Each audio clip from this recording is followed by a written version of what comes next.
back to the Fermented World Homebrew channel. I am today looking in on strawberry and banana. Now somebody asked me about this on Instagram, I think it was Instagram, about did it taste nice even though it exploded everywhere. The answer is yes, it did. I got a lot more banana than the strawberry from it, but we added the same amount of banana and strawberry back into it. It was a mixed bag of, I think it was like a 500 gram bag. If you're going to do it with fresh fruits, probably just do half and half. But we had fun with the banana kind of disintegrated and disappeared. We could no longer actually see it. All we could see that what was left was strawberries. So I've put a bowl there, just in case we do decide to take this bag out. Oh no, we're not going to take the bag out. That's crystal clear. Which, to be honest, I was not expecting, as you can probably tell by the sound of my voice. I'll be back in a minute, my lad is calling me. This is looking really, really clear. Let's just get a quick picture of this so you can see, or better still, a video. Now look how clear that is.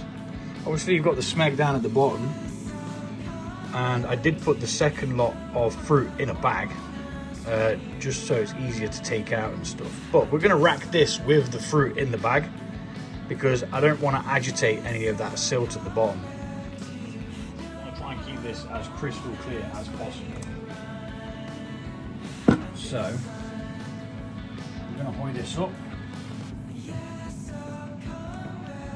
and allow gravity to do its thing. This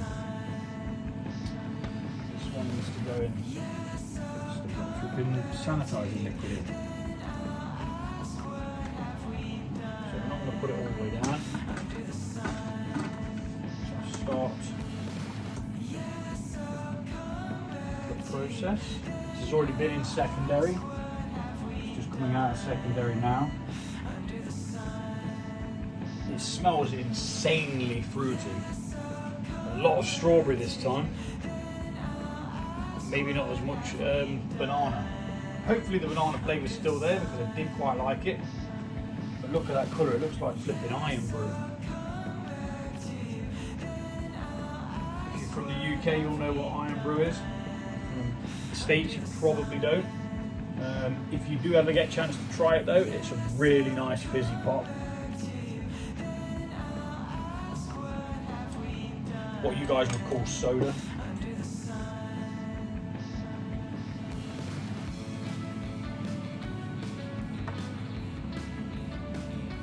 I've just disturbed a little bit of it, but never mind, it does not matter.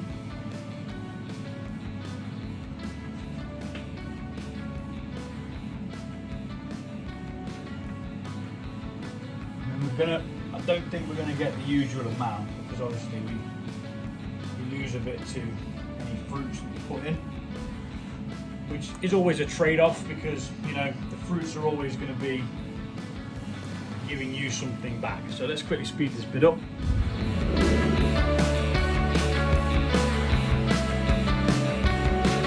I do apologise for any noise in the background. It's my air fryer cooking me some spicy wings.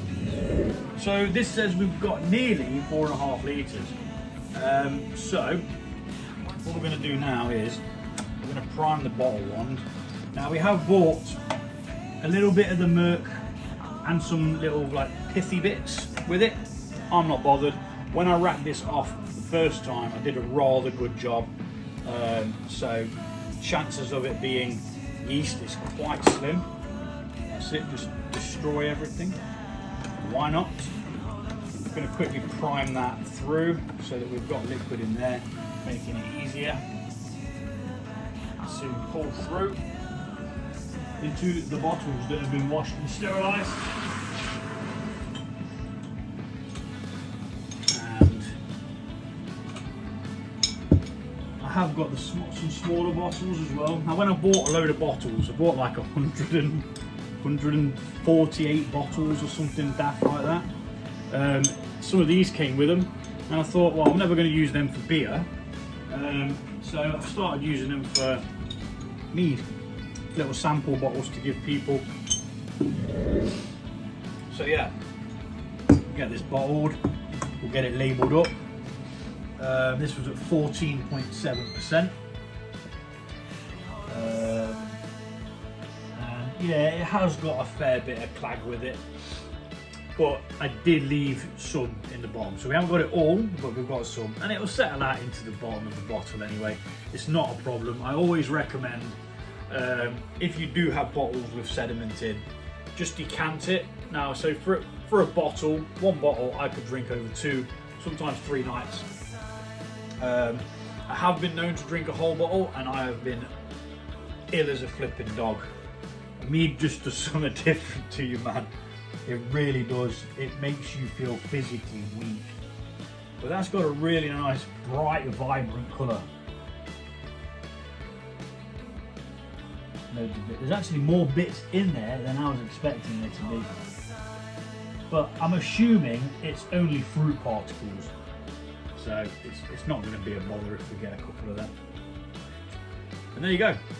I'm going to speed the other bottles up and I'll be back in a minute.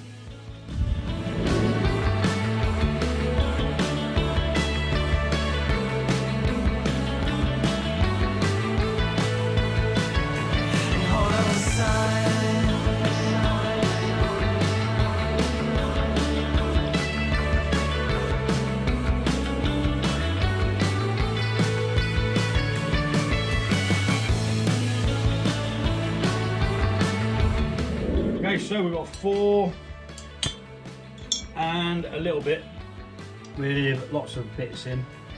I did try and show you the bits a minute ago, but I'm not sure whether you could see it very well on the... There's not as much in these bottles as there is in that end one. And I did deliberately leave some behind because it's just riddled with the pieces, so there's no point. So this one will get drank first. Little sample bottle. Might even try that next weekend. These are going to get labelled up. They're going to go into the store, which is a cooler area of the house, no heating in there, for a month from today's date. I did have a cheeky little taste with my gang member glass. It did have a hell of a lot of aroma of strawberries, but you do get the banana. The banana is there with the strawberries now. Because it's been put in secondary, it hasn't been fermented, so it's still remained.